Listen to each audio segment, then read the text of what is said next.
Muito boa tarde a todos. Sejam bem-vindos ao webinar de lançamento da campanha Quem Faz o Brasil, uma iniciativa do Sindicato dos Trabalhadores do Poder Judiciário Federal no estado de Minas Gerais, o Citraeng, contra a reforma administrativa. Eu sou Giovana Jardim, gerente global da empresa Oficina, e tenho o prazer de apresentar e mediar este debate. Hoje conosco, para bater esse papo, estão aqui Isaac Lima, que é coordenador geral do Citraeng, Alexandre Magnus Melo Martins, ele é coordenador também do Citraeng, e o consultor legislativo do Senado Federal, Vinícius Amaral, autor de uma nota técnica importantíssima que aponta diversos riscos da reforma administrativa. Antes de começar nosso bate-papo, eu quero mostrar um pouco da nossa campanha, da ideia criativa, como fizemos a várias mãos, e que ela foi criada para conectar todos os atores em nosso processo de conscientização em relação à reforma administrativa, seus gargalos, seus desafios. Por isso vem o nome, Quem Faz o Brasil. No nosso dia a dia, a gente nem se dá conta, a gente nem para pensar, mas o serviço público, ele está em todo o tempo, desde que nós nascemos, e nos acompanha durante toda a vida. Ele envolve diversas áreas: saúde, educação, justiça, segurança e todas aquelas atividades que são essenciais para manter a engrenagem que sustenta o nosso país funcionando. E o problema é que tudo isso será gravemente ameaçado se a reforma administrativa proposta pelo governo federal passar. Então, para esclarecer e expor todos esses retrocessos, é que a gente faz essa campanha e começa agora essa importante discussão. Lembrando a vocês que depois que a gente tiver os nossos debatedores colocados os principais pontos, vocês devem participar aqui conosco, enviando os seus comentários no nosso chat. Eu vou pedir à Natália para ela colocar uma peça, algumas peças bonitas, para a gente discutir, mostrar para vocês como é que está sendo a nossa ideia criativa. Bom, então, como eu falei, né, o nome... Quem Faz o Brasil? O movimento do Citraeng contra a reforma administrativa. O que é importante? A gente tem que entender que, atrás do serviço público prestado à população brasileira, existe uma pessoa. E é essa carreira que deve ser defendida para que o resultado final, que é um serviço de qualidade, seja garantido para a população. Então, eu tenho aqui uma peça importante para vocês terem ideia. Essa peça ela poderia estar em mobiliário urbano, que é aquela propaganda que fica ali enquanto a gente espera o ônibus ou no metrô. Ela podia estar no outdoor, ela também pode estar no ambiente digital. E aqui a gente traz o exemplo de uma pessoa que foi atendida por um enfermeiro, por um funcionário público da área de saúde, um próprio médico, que salvou a vida durante esse período tão complicado de pandemia. Então, esse é um exemplo de peça com a qual a gente vai trabalhar aqui. Pode passar, Nath, para a gente ver outro exemplo, outro pilar super importante, como a gente comentou, e os nossos debatedores vão trazer também com propriedade. Marcelo comemorando a vaga na Faculdade de Engenharia com Fernanda, sua professora de escola pública, que o preparou. Então, desde o começo, ele foi preparado por uma professora de escola pública, ele foi para uma universidade pública. Então, qual que é o gancho com a sociedade? O serviço público é um direito seu, do cidadão. E a reforma administrativa, como ela está, ela quer acabar com ele. Então, essa é o nosso mote da campanha. E vou mostrar mais uma peça também de um terceiro importante pilar. Esse servidor, essa pessoa, ela foi ajudada por um servidor para resolver a questão de aposentadoria. Então, eu estou tratando aqui de uma área super importante, né? Um cidadão que teve seu direito à aposentadoria mantido por um trabalho excelente feito por um funcionário público. Então, basicamente, é isso. Obrigada, Nath. Bom, e agora eu vou trazer para vocês os nossos debatedores e a gente vai conversar um pouco, a gente vai começar conversando com o Isaac. Tudo bom, Isaac? Muito obrigada pela sua participação, vou começar com você. Tudo bem? Ótimo, Giovana. Boa tarde a todos e todas que nos veem nesse momento, né, que nos acompanham. Gostaria de agradecer nesse momento a presença de todos aqui. A gente que agradece a sua importante contribuição. Isaac, conta para quem está nos acompanhando, que pontos que você avalia que são os mais prejudiciais, os mais perigosos desse texto que está nesse momento em discussão no Congresso? Então, são vários pontos, né, que a gente pode abordar e falar, né? Iniciar com a fala de que a PEC 32, a reforma que o atual governo quer fazer no serviço público, né, ela é um verdadeiro retrocesso, né? É o maior retrocesso em termos de administração pública dos últimos 20 anos, no mínimo, que a gente pode falar no nosso país, né? Porque desde a Constituição de 1988, quando nós tivemos uma modificação da forma de ingresso do serviço público, e nós tivemos uma emenda constitucional também em 1998, que permitiu que isso fosse evoluído e melhorado, né? Nós tivemos que o serviço público no nosso país ele se tornou um serviço público de excelência, né? Hoje a gente pode falar que, diante de todos os problemas que nós ainda enfrentamos, ainda temos que avançar, e a gente sabe disso, mas o serviço público do nosso país, ele, nos últimos anos, tem melhorado cada vez mais e mais e mais. Isso se deve, dentre outras questões, aos servidores públicos concursados, né? Que com a Constituição de 1988, nós tivemos que a forma de ingresso para um cargo público se deu através de concurso público, né? O que nós tínhamos antes eram o quê? As indicações políticas que nós tínhamos, né? Um político indicava uma pessoa para um determinado cargo, para uma determinada situação, né? E nós tínhamos que aquelas pessoas elas ficavam atreladas, elas ficavam condicionadas, elas tinham a sua fidelidade para o político que a indicou ali, né? Óbvio, ele deu emprego a ela, ele poderia tirar a qualquer momento esse emprego, né? O que a PEC 32 quer fazer é voltar a esse tempo, é fazer com que nós tenhamos um retrocesso na administração pública, em que nós teremos a volta do apadrinhamento político, em que nós teremos, dentre outras questões, o fim da estabilidade do servidor público, e as pessoas têm visto nos últimos dias, no nosso noticiário, né, no nosso país, como é importante a estabilidade do servidor público, não para o servidor, mas sim para a sociedade. Se nós temos hoje, se nós sabemos que houveram diversas tentativas de corrupção, de suborno, propina na compra de vacinas, isso se deve a uma denúncia de um servidor público concursado que tem a sua estabilidade, que não deve favores a ninguém e que, por conta disso, pôde fazer a sua denúncia e ter o seu emprego mantido. Se hoje nós temos diversos processos e diversas investigações contra o ex-ministro do Meio Ambiente, lá é porque nós temos vários delegados da própria Polícia Federal que perderam a sua função de chefia, mas não perderam o seu cargo público.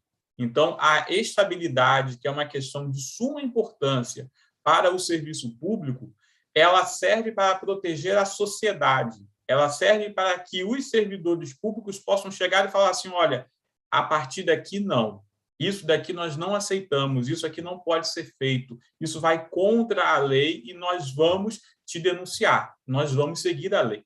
Então, assim, a PEC 32, como eu já disse, é um retrocesso sem tamanho para os serviços públicos, para os servidores públicos, mas principalmente para a população.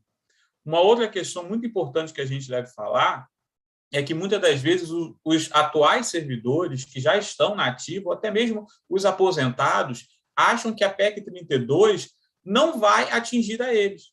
Ah, não, isso aí é só para os novos concursados, é só... E esse é um discurso do próprio governo, que tenta ganhar tanto a sociedade, a opinião pública, como parte dos servidores. Olha, a PEC 32 não vai mexer com ninguém, vai focar apenas nos novos servidores, o que é uma mentira.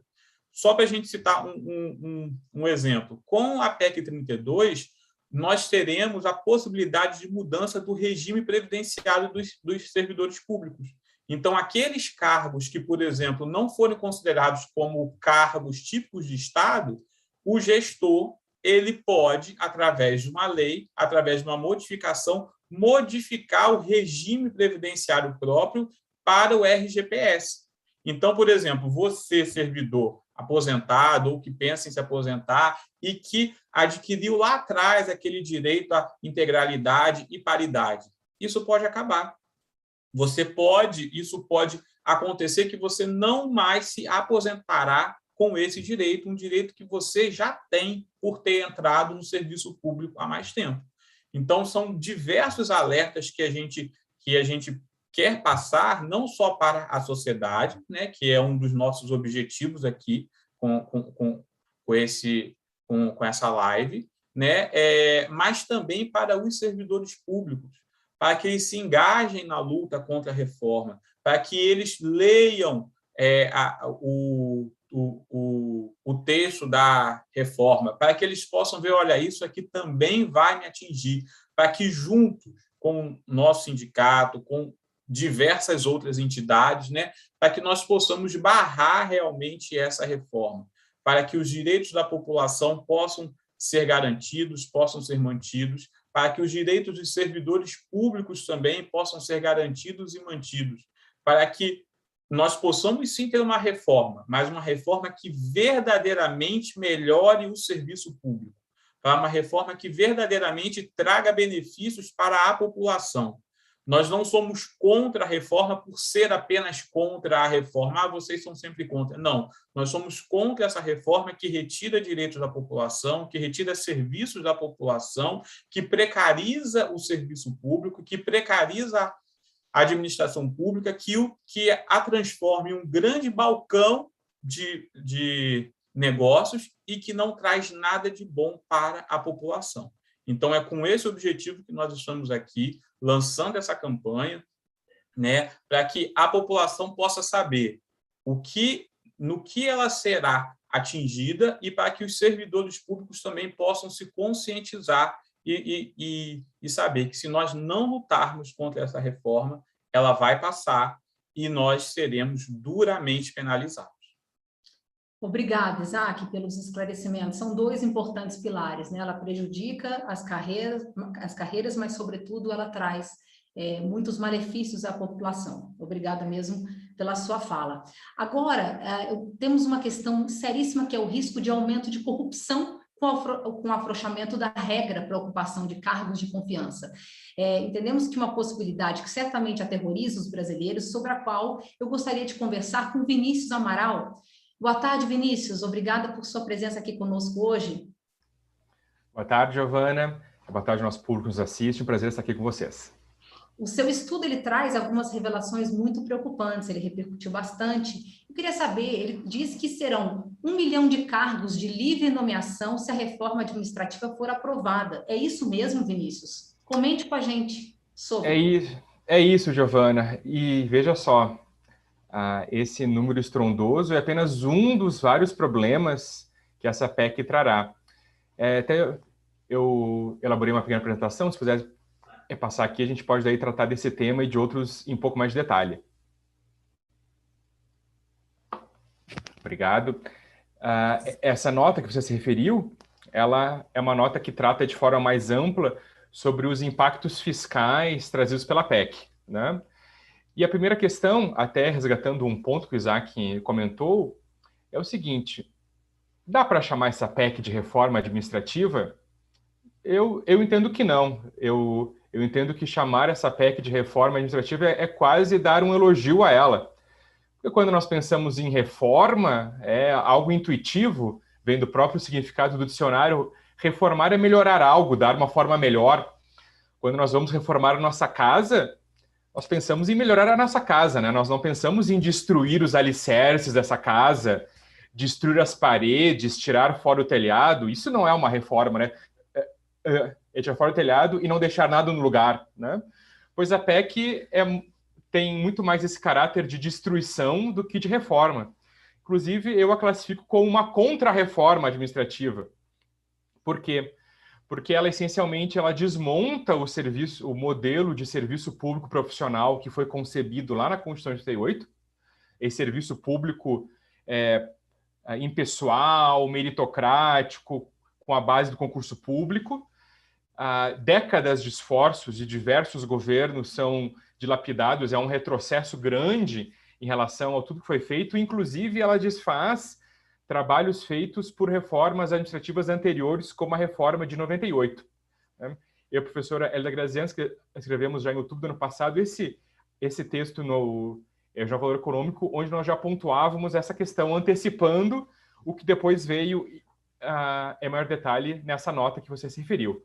Pode passar o slide?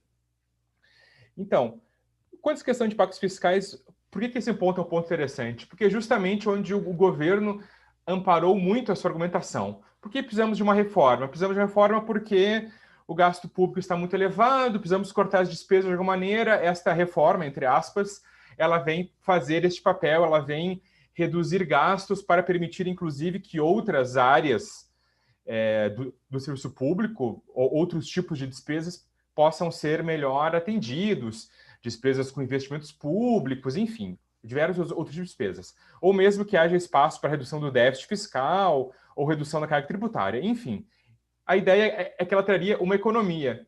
Só que nós verificamos nesse estudo é o contrário, que a PEC tem muito mais tendência a aumentar despesas, a criar problemas fiscais, especialmente quando nós falamos do caso da União. As medidas que ela contém são muito mais danosas às finanças públicas do que benéficas, né?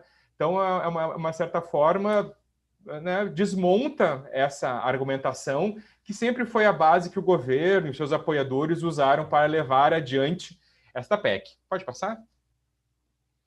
Então, são três grandes elementos, digamos assim, que formam esse conjunto de impactos negativos. O primeiro é esse que você comentou, que é a tendência de aumento da corrupção na administração pública. Isso acontece por dois grandes vetores. O primeiro é essa questão que a gente estava falando, e que foi a questão da nota, inclusive, que ganhou maior impacto, porque tem número com vários zeros, né? E sempre tem um número com vários zeros, isso atrai o interesse da imprensa e assim por diante. Que é o seguinte, a PEC faz um retrocesso quase inacreditável em termos das regras de ocupação dos cargos em comissão e das funções de confiança. Hoje, como dispõe a Constituição? As funções de confiança são de ocupação privativa de servidores de carreira e os cargos de ocupação têm que ter um percentual mínimo de ocupação por servidor de carreira, né? Somente, então, uma parte desses postos é que podem ser alocados, podem ser ocupados por pessoas de fora da administração. Ora, a PEC elimina essa restrição. Ela abre caminho para que todas essas posições possam ser ocupadas por pessoas de fora da administração, o que é um escândalo, na verdade, né? Lembremos que o número de postos, desse tipo de postos, é muito grande na administração brasileira. Quando a gente soma as três esferas e todos os poderes, somando cargos de comissão e funções de confiança, são em torno de 700 mil postos hoje. Com essa mudança da PEC, mais de 200 mil outros postos, que hoje em dia são reservados a servidores públicos, ficarão abertos para serem ocupados por pessoas de fora da administração, o que resulta nesse aumento de em torno de 29%, o que nos faz chegar em torno desse número de 1 milhão de posições, então, que poderiam passar a ser ocupadas politicamente. Aliás, no Judiciário Federal deve ser uma das áreas mais afetadas do Brasil inteiro. Por quê? Porque o Judiciário Federal hoje é um dos ramos do serviço público onde é menor a ocupação dessas posições por pessoas de fora do serviço público.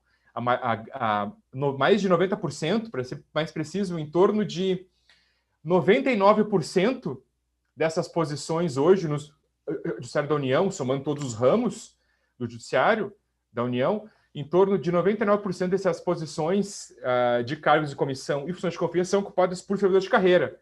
Então, o Judiciário da União pode ter uma autêntica invasão, ele pode ser invadido por pessoas estranhas ao serviço público, com um vínculo precário, e existe uma farta literatura no direito, na administração, na ciência política, na economia, que mostra que a ocupação desses cargos por pessoas de fora da administração tende a aumentar a corrupção. Porque, em geral, são pessoas que ficarão lá durante pouco tempo, e aí existe uma certa tendência que as pessoas tentem aproveitar o máximo possível aquela curta estada naquele cargo para coletar o maior número de benefícios possíveis, né? Isso tanto é um clássico que a própria Fiesp, que curiosamente, aparentemente apoia esta PEC, talvez agora eles repensem e vejam que eles mesmos já propuseram algo em contrário no passado, a própria Fiesp tem um estudo muito conhecido sobre como combater a corrupção, onde ela aponta que uma das formas de reduzir a corrupção no Brasil é justamente eliminar, vejam que eles falavam em eliminar o poder do executivo de nomear pessoas de fora do serviço público para cargos de comissão. Né? E a PEC faz o quê? Ela faz exatamente o contrário. Ela é uma grande liberação para a ocupação política desses postos, chegando então a esse estrondoso número de 1 milhão. Pode passar? Outra grande questão, e aí não é mais já um ponto específico, é um conjunto de disposições que a PEC traz, que a PEC facilita enormemente a captura do Estado por interesses privados. Por quê? Porque, além dessa questão de facilitar indicações políticas, a PEC ela vai tirar a estabilidade da maior parte dos servidores públicos. A maior parte dos servidores públicos não vai ter. A estabilidade vai deixar de ser a regra e vai passar a ser a exceção. A PEC cria uma hipótese extremamente ampla para contratações temporárias. Então, ao invés de nós termos uma força de trabalho permanente, a gente pode passar a ter os órgãos dominados por força de trabalho temporária, com contratos curtos, e aí a gente sabe que a pressão que fica essa pessoa contratada para conseguir renovar este contrato, além de uma ampla terceirização. Ou seja, você cria toda uma força de trabalho que passa a depender da alta administração para manter seus empregos. Você não tem mais uma força de trabalho cuja permanência independe dos caprichos, dos interesses do gestor, do mandatário de plantão. Você tem uma força de trabalho temerosa de perder seus empregos, que com certeza vai ser muito mais dócil, muito mais, com esse temor permanente, ela vai se curvar muito mais facilmente a quaisquer ordens que venham, um pedido para assinar um recibo, um pedido para emitir um parecer, para fazer uma nota técnica, para dar um atesto num contrato, que aquilo foi recebido, que aquilo estava de acordo. Nós conhecemos as inúmeras pressões veladas e ostensivas que recaem sobre os servidores públicos. Já hoje, mesmo eles têm estabilidade, porque a gente sabe que a estabilidade também é um instrumento insuficiente para fazer frente, muitas vezes, às pressões. Ela é indispensável, mas também insuficiente, porque são tantas as pressões que podem recair sobre o servidor que, por si só, a estabilidade não dá conta de protegê-lo adequadamente.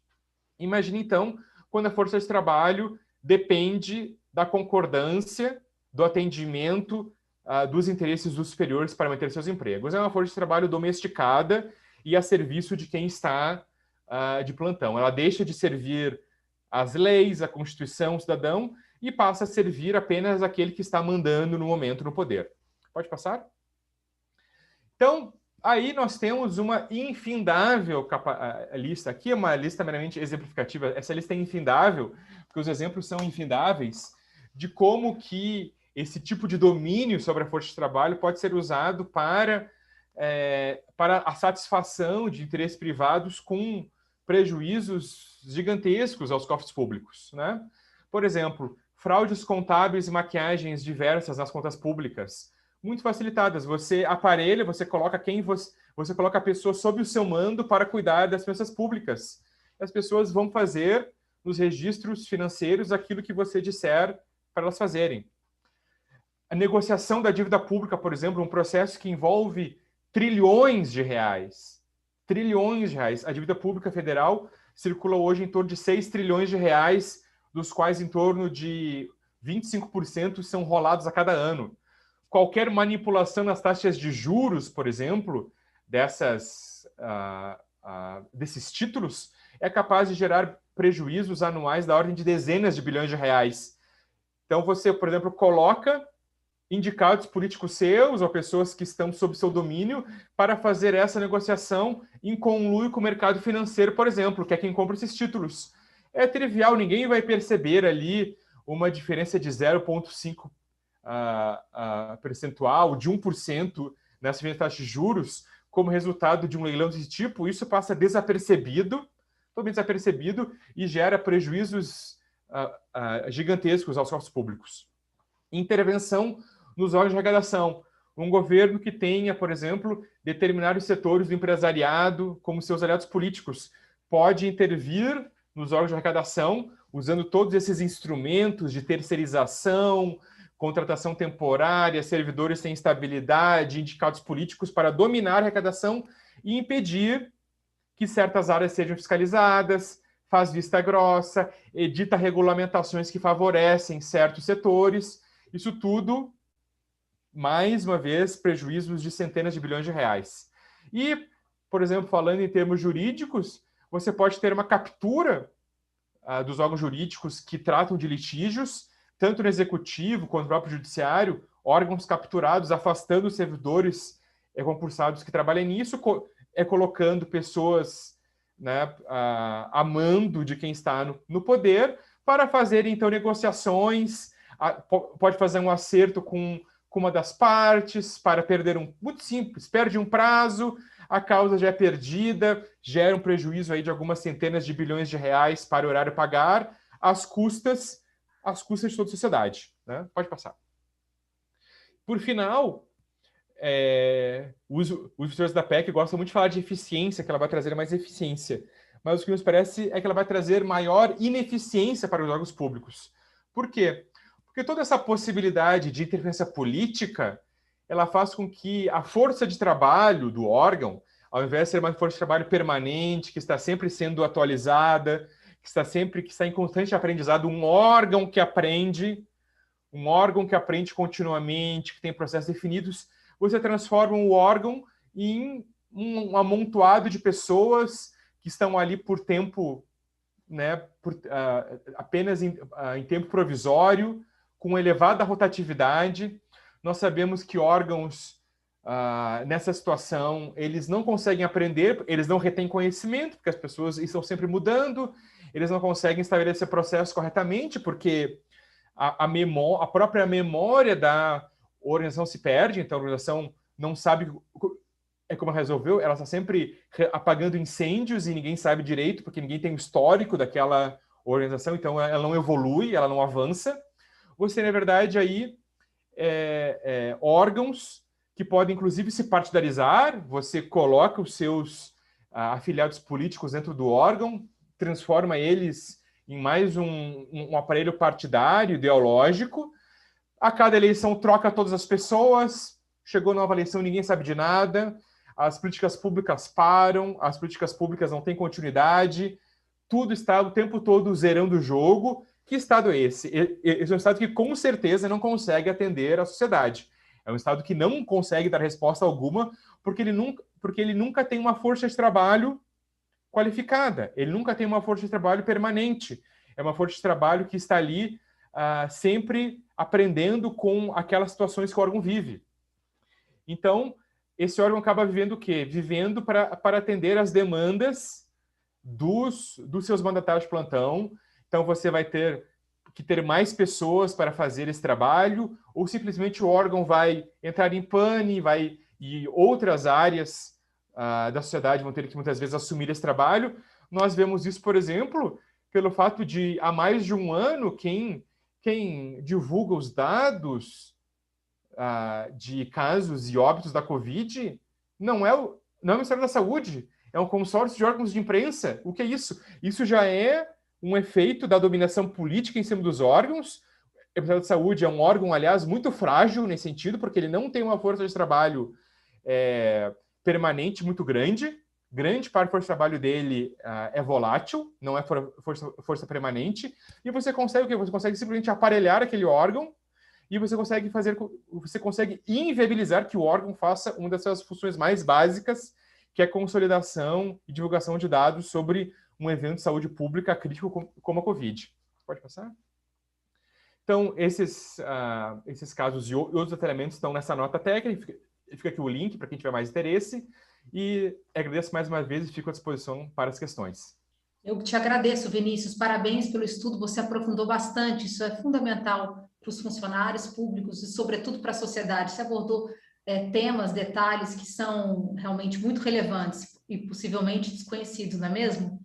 Quando falamos de conscientização sobre todos os aspectos negativos da reforma administrativa, é importante pontuar que esses impactos, quando pensamos no servidor, não serão só para quem ingressar no serviço público depois da aprovação da reforma. O Isaac falou sobre isso no começo, ele deu esse spoiler, ele comentou esse aspecto, mas eu gostaria de pedir ao Alexandre que comentasse aqui conosco de maneira mais profunda que mudanças a PEC 32 provocaria no trabalho e no dia a dia dos servidores. Obrigada pela sua participação, Alexandre, você que está hoje com a garganta prejudicada, parabéns duplamente por esse esforço de participar conosco, alertando os funcionários públicos e, sobretudo, levando consciência à população brasileira. Tudo bom, Alexandre? Olá, primeiro minha audiodescrição, né? Tenho 49 anos, branco, calvo, com cabelos brancos, estou com a camisa amarela, blazer azul, atrás de mim está o slogan do sindicato, que é o Sindicato do Poder Judiciário, Sindicato dos Trabalhadores do Poder Judiciário Federal, no estado de Minas Gerais, e essa voz é devido ao ato, à manifestação desse sábado, que eu fiquei em cima do carro de som. Bom, tenho saudar a todos e todas que estão nos assistindo e dizer que estou muito feliz com essa mega campanha do Citraeng chamada Quem Faz o Brasil. Bom dividir esse lançamento de hoje com o Isaac, nosso coordenador geral, Vinícius, né, trabalha em Brasília, consultor legislativo do Senado Federal, que traz uma grande bagagem, um grande acúmulo, e você, Giovana, como nossa mediadora, como nossa apresentadora. Bom, Quem Faz o Brasil estará em TVs, rádios, jornais, outdoors, Facebook, Instagrams. Então, esse nosso projeto vai abarcar e vai abraçar todo o Brasil, se puder, né? E vai fazer isso em prol de você, cidadão, em prol de você, sociedade brasileira, você e os mais necessitados, os mais carentes, que precisam tanto. Então, esse trabalho, esse projeto são para vocês, e não só para os servidores públicos. Bom, essa mega campanha, Giovana, será justamente para esclarecer o prejuízo que toda a sociedade terá, principalmente a mais carente, se a PEC 32, de autoria do governo, é bom falar isso, essa PEC 32, essa reforma administrativa é de autoria do governo e trará grandes prejuízos para toda a sociedade se ela for aprovada. Bom, fim do concurso público. Fim do concurso público é substituir, né, o servidor do povo pelo servidor do político. Eu falo isso com muita tranquilidade porque eu sou cidadão, eu sou nativo do Rio Grande do Norte e passei num concurso em Juiz de Fora, em segundo lugar, para a prefeitura, como contador concursado. E depois passei no concurso do Judiciário Federal e estou aqui há mais de 21 anos. Então, concurso público, o fim do concurso público é trocar um servidor que foi o melhor tecnicamente, o melhor, em um processo seletivo difícil, para substituir por um leigo que é fruto de apadrinhamentos, cabides e conchavos políticos. Isso a gente tem que falar sempre. E é por trás dessa PEC 32, essa reforma administrativa, que a gente vai ver esses conchavos políticos, né? É o grande retrocesso, um total retrocesso que trará uma prestação de serviço público inferior tecnicamente, além de ter um servidor trabalhando mais para o político do que para o povo. O nepotismo cruzado, né, que é proibido, vai ser uma constante no nosso Brasil. Vocês podem anotar aí. Então, por isso, temos também que lutar pela estabilidade do servidor público. A estabilidade protege muito, muito mais a sociedade e o nosso dinheiro público, o dinheiro de todos, o seu dinheiro público. O servidor com estabilidade pode denunciar o agente político que desacata, que agride e que é corrupto. A exemplo disso, está na grande mídia aí, todas as mídias, vimos o caso do guarda municipal e o desembargador do Tribunal de Justiça lá de Santos. Vimos agora também recente, em todas as mídias, todos os jornais, nos 4 cantos do Brasil, o recente o recente escândalo na compra da Covaxin, denunciado pelo servidor também do Ministério da Saúde, Luiz Ricardo Miranda. Bom, se estão querendo alterar, se estão querendo melhorar, como o Vinícius falou, né, essa reforma administrativa, a reforma tem que ser para melhor e não para pior. O artigo 41, né, da nossa Carta Magna, por exemplo, traz, se o servidor público for mau servidor público, temos os casos lá para demiti-lo, né? Temos os casos para demiti-lo. Mas o que a reforma administrativa do Executivo Federal quer, na verdade, é colocar os apadrinhados ao invés dos concursados. Então, sociedade brasileira, povo, a gente tem que fiscalizar. Nós temos que ficar bem ligados nessa PEC 32 de autoria do governo federal. E outra coisa, não aguentamos mais fake news. Não aguentamos mais fake news. Foi aprovada a emenda constitucional 95, né, que investiria em despesas básicas. Mas a gente percebeu, né, desde 2019, que nós perdemos, por exemplo, mais de 20 bilhões em investimentos na saúde e vários milhões em investimentos na educação. Essa emenda trouxe o congelamento dos investimentos em áreas que nós necessitamos. O povo brasileiro necessita, né? Bom, reforma trabalhista de 2017. Reforma trabalhista de 2017, outro exemplo, veio com a promessa de trazer o pleno emprego. E eu pergunto para vocês, ouvintes, para vocês que estão nos assistindo no Brasil todo, trouxe o pleno emprego? Não. Pelo contrário, precarizou os direitos trabalhistas ainda mais, né? Reforma Previdência, aprovada por esse governo e sua bancada federal, reforma previdenciária, aprovada em 2019, só ajudou os banqueiros e os fundos de previdência. Então, não vamos cair mais em fake news. Não vamos aceitar mais essa pseudo-reforma administrativa, que, na verdade, não tem nada de reforma, é uma contra-reforma, como falou muito bem o nosso consultor legislativo, nosso colega Vinícius, do Senado Federal. Nesse momento de pandemia mundial, mais do que nunca, precisamos de um Estado forte, um Estado que ajude os mais pobres, como vemos em países do primeiro mundo. Essa reforma sucateará ainda mais o serviço público, prejudicando mais de 50 milhões de brasileiros. Repito, mais de 50 milhões de brasileiros que estão abaixo da linha da miséria e prejudicando ainda mais de 15 milhões de desempregados. Então, esse ataque ao serviço público, essa reforma administrativa é isso, é ataque ao serviço público. Trará mais miséria, trará mais desemprego, né?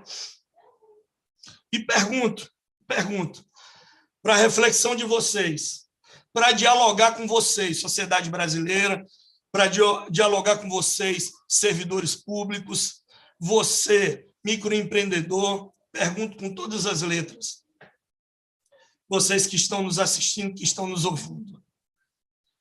Se não tivéssemos nossos servidores públicos, se não tivéssemos os professores, os pesquisadores, os cientistas públicos, e se não tivéssemos o SUS 100% público, o que seria de nós nessa pandemia? Será que já não tínhamos muito mais de 520 mil, muito mais de 520 mil famílias em luto?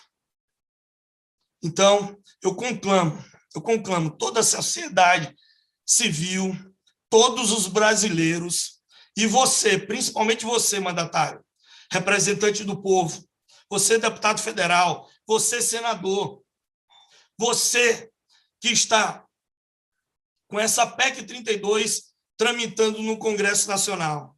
se você representa de verdade o povo, eu peço, nós pedimos, vote não, vote não, vote pelo serviço público e vote não na PEC 32, vote não nessa reforma administrativa que a sociedade brasileira não aguenta mais. É isso.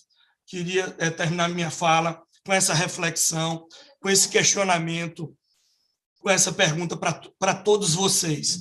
Se não fosse, né, o serviço público, se não fossem os professores, se não fossem os cientistas, né, se não fossem os pesquisadores, se não fosse o SUS 100% público, o que seria de nós? É isso. Obrigado. Obrigada a você, Alexandre, pelos seus esclarecimentos, e agradeço a vocês que nos assistem agora, pelos comentários que estão colocando aqui no chat e elogiando bastante aqui os esclarecimentos dos nossos debatedores. Eu tenho uma pergunta de Cláudio Pontes para o Isaac. Ele quer saber, Isaac, como a reforma pode impactar no Poder Judiciário? Então, Cláudio, como o Vinícius já falou, né, pode impactar sobremaneira o Poder Judiciário, né, principalmente com a ocupação dos cargos em comissão e da própria função de confiança, né? Como já foi falado aqui, hoje praticamente quase que 99% desses cargos são ocupados por servidores do próprio Poder Judiciário, que conhecem a sua estrutura, que conhecem o ordenamento, que conhecem a ordem como as coisas são feitas, e estão ali para servir a população realmente. Com a aprovação da PEC 32, e aí nós temos outras questões ainda, porque não é apenas essa PEC, o próprio governo já falou que é apenas a primeira etapa de uma reforma, mas duas ainda estão por vir, ou seja, um sucateamento por completo do nosso serviço público. Isso pode se modificar de sobremaneira, né? Nós não vamos ter nenhum limite para que se coloquem pessoas estranhas ao Poder Judiciário da União, dentro do Poder Judiciário e em funções que são chaves no Poder Judiciário. Eu vou dar um exemplo simples. Hoje, eu sou um diretor da própria Justiça Federal. Com a reforma, e eu sou um servidor de carreira, passei no concurso público, né? Com a reforma, hoje essa função que eu ocupo, né, por estar lá dentro, ela pode ser ocupada por alguém que não prestou concurso público, por alguém que não entende do funcionamento da máquina pública, que não sabe como as coisas se dão, né? E o próprio Vinícius já disse também, né? Perde-se essa cultura, essa memória organizacional. A gente perde, dentre outras questões, o investimento que o próprio Estado faz no servidor público, porque nós estamos continuamente fazendo cursos de capacitação, cursos de formação, para que o nosso serviço seja cada vez melhor, mais efetivo e mais barato para a sociedade brasileira. Com a aprovação dessa reforma e dessa PEC, isso tudo se perde. Nós vamos ter um serviço público mais caro, mais ineficiente, coisa que hoje ele, em grande parte, não é, e com pessoas estranhas à função pública e que não conhecem. Então, dentro do próprio Poder Judiciário, essa PEC ela vai impactar de sobremaneira. Então, mais uma vez, a gente vem aqui falar para que os servidores, de forma geral, mas em específico o do próprio Poder Judiciário, que estão aqui conosco, que o nosso sindicato representa, para que eles se engajem realmente nessa luta contra essa PEC. Perfeito, Vinícius. Obrigada pelos seus esclarecimentos, mais uma vez trazendo à tona como os funcionários são prejudicados e a população se torna prejudicada também. Eu tenho uma pergunta agora de Juliana Campos para o Vinícius. Ela gostaria de saber, Vinícius, ela diz o seguinte: estão vindo à tona denúncias de casos de rachadinha com parlamentares, que são crimes de peculato. Você acredita que a reforma administrativa pode aumentar a quantidade desses crimes, Vinícius?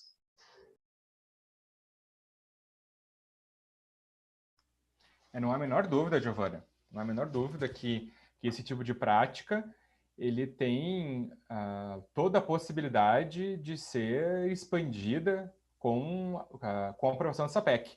Justamente porque vai haver a multiplicação dessas formas precárias de contratação, né? sejam as indicações políticas para esses novos cargos de liderança e acionamento, né, que vão substituir os atuais cargos de comissão e funções de confiança, sejam para essas funções terceirizadas, que também são funções extremamente precárias, assim, e também para as funções temporárias, que podem ser que na PEC essas funções temporárias são definidas de forma tão ampla que praticamente qualquer carreira pode ser enquadrada nelas, né? Então é aquilo, você faz a contratação para 1 ano, né? E com a promessa de que a pessoa vai depois ser mantida desde que ela contribua com o grupo que está no poder, com o partido que está no poder, enfim, né? Até porque essas posições não são ocupadas por concurso público. Se fala em vários pontos da PEC de uma expressão extremamente vaga, que é processo seletivo simplificado. O que é um processo seletivo simplificado? Certamente é algo que não garante a impessoalidade que o concurso público garante. Então, você vai ter aí ampla margem para que os gestores escolham manter as pessoas no serviço público, desde que elas estejam atendendo aos seus pedidos, e pedidos dos mais variados, desde pedidos de repartição do seu salário, acatamento de ordens antiéticas e ilegais. Então, você tem todo aí um conjunto de disposições de um novo modelo jurídico aí que estimula a profusão desses crimes e muitos outros. Que é justamente o que a população tanto tem receio, não é mesmo? Exatamente. Uma pergunta de Cristiano Nogueira para Alexandre. Alexandre, acho que você tem um bocadinho de voz, a gente está abusando da sua disponibilidade. Ele diz o seguinte: a redução de privilégios é um dos principais motes do governo para defender a reforma. A reforma administrativa realmente acaba com os privilégios das classes mais altas do serviço público? O que você tem a dizer sobre isso, Alexandre? Obrigada mais uma vez. Bom, eu sou do Judiciário e a audiência pública que a gente teve aqui há pouco tempo, né, falando sobre esse tema da reforma administrativa, eu citei esse exemplo. Eu sou do Poder Judiciário e a reforma administrativa ela já traz no seu bojo uma discriminação, porque ela não ataca os verdadeiros privilegiados. E trago como exemplo, ela traz o servidor, mas não coloca na reforma o juiz, o magistrado, né, o desembargador, o ministro do Supremo Tribunal Federal, por exemplo, não ataca os diplomatas, não ataca os deputados federais, os senadores, né? Então, os privilegiados, ela não ataca, tá? Ela não ataca, é uma pseudo-reforma, como eu falei há pouco tempo, né? Perfeito. Eu vou voltar aqui com uma pergunta de Elvis Moreira para o Vinícius. Ele tinha perguntado, eu não sei qual foi a ordem, talvez eu tenha errado a ordem. Peço desculpas. O importante é que todos tenham suas respostas sanadas. E você já comentou a respeito, mas talvez possa falar um pouquinho mais, Vinícius. As pessoas estão querendo realmente saber. Quais serão os impactos previdenciários para os atuais e futuros servidores? Eu mesma fiquei confusa quando se falava desse tipo de mudança para os funcionários que já estão com sua carreira em curso e aqueles que estão entrando agora. Você pode esclarecer para a gente um pouquinho mais, por favor, Vinícius? Perfeito, Giovana. Esse ponto se insere numa grande questão que eu acho que o Isaac e o Alexandre também trataram, que é um dos outros mitos do discurso do governo sobre essa PEC, a de que ela não afetará em nada os atuais servidores, né? Isso é uma afirmação completamente sem sentido e que, inclusive, vem sendo frequentemente encampada como se fosse um fato, quando absolutamente não é, né? Como nós aqui citamos, né? Ainda que de fato, certos aspectos não devem ser alterados. Por exemplo, quem já adquiriu estabilidade não deve perdê-la, né? Já está incorporado no seu patrimônio jurídico, a estabilidade não vai ser afetada, né? Também, em geral, as parcelas salariais do cargo não serão afetadas. Mas, por exemplo, temos essa questão da ocupação, da extinção das atuais posições de confiança e cargos de comissão e transformação nesses novos cargos que poderão ser ocupados por pessoas de fora. No judiciário, por exemplo, da União, isso significa que os atuais servidores que ocupam essas funções podem perdê-las e passar a ser chefiados por pessoas externas, né, colocadas ali, sabe-se por qual motivação, e vão ter que ser agora, em vez de ser dirigidos por pessoas do órgão, que conhecem a estrutura, que têm um compromisso de longo prazo com o órgão, vão ser ali né, ocupados por pessoas com outro perfil muito diferente. No judiciário, talvez isso seja tão grave quanto no executivo, né, porque, na última análise, quem vai fazer esse comando no judiciário é a magistratura, que a magistratura também é concursada, né? Mas no executivo, certamente, isso vai ser ainda mais grave, porque quem comanda é quem foi eleito, e quem foi eleito tem um poder gigantesco ali de, né, nomeação desse montante de cargos. Nessa questão previdenciária, o Isaac acho que apontou bem, existe essa possibilidade de que os cargos que não forem definidos como cargos de Estado depois tenham a sua conversão para o RGPS. Isso é uma questão importante porque raros devem ser os cargos de Estado. Muito raros devem ser os cargos de Estado. Né? No caso, por exemplo, é interessante que, até o momento, nenhum cargo do Poder Judiciário, exceto o cargo da magistratura, foi citado como cargo tipo de Estado. Os cargos citados como cargo tipo de Estado nas discussões do Congresso hoje em dia são a magistratura, os membros do Ministério Público, fiscais da Receita, diplomatas, carreiras da área de segurança. Então, talvez nem se sabe se haverá algum servidor do judiciário, servidor, né, fora a magistratura, enquadrado nesses cargos típicos de Estado, o que faria, então, com um impacto muito maior, possivelmente nessa questão previdenciária. Mas também é importante lembrar que há outros impactos, às vezes, menos evidentes.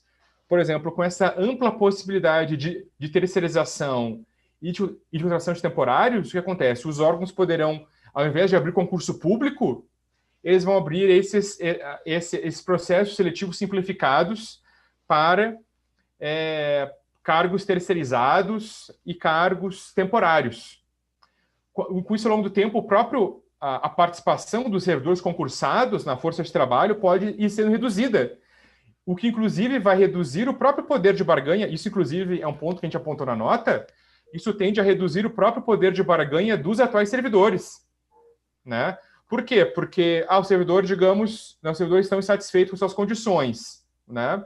Sinalizam alguma insatisfação, sinalizam um movimento, né? É um movimento contra a administração. A administração pode dizer, não tem problema nenhum, eu contrato aqui temporários, eu contrato terceirizados e vocês podem fazer movimentos de vocês à vontade, porque, né, esse movimento vai ser totalmente inócuo. Né?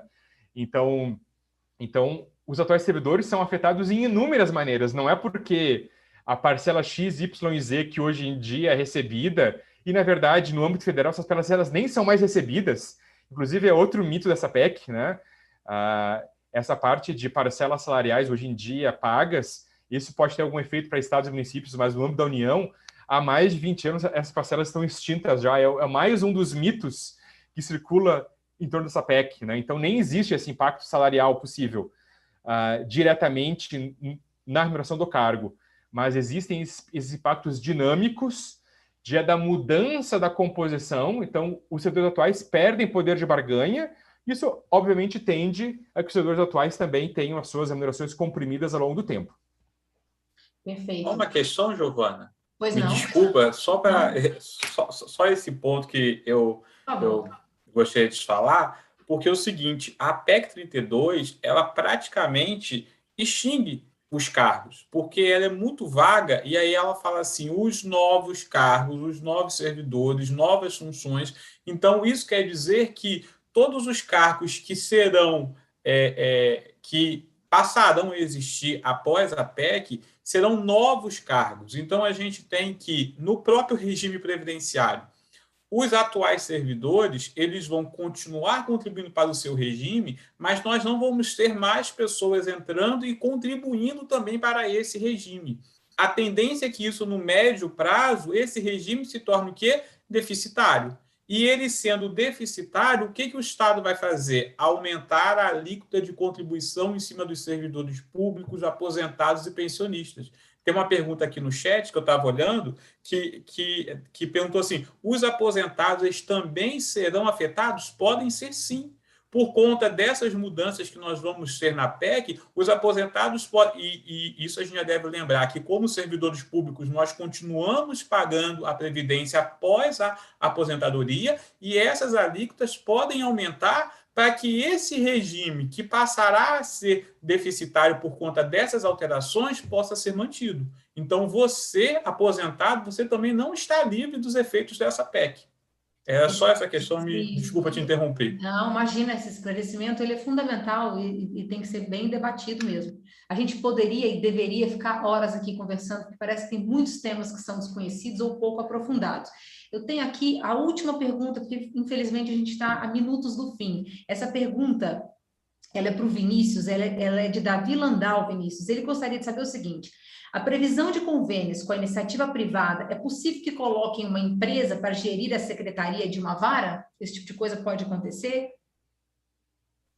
Eventualmente, pode acontecer.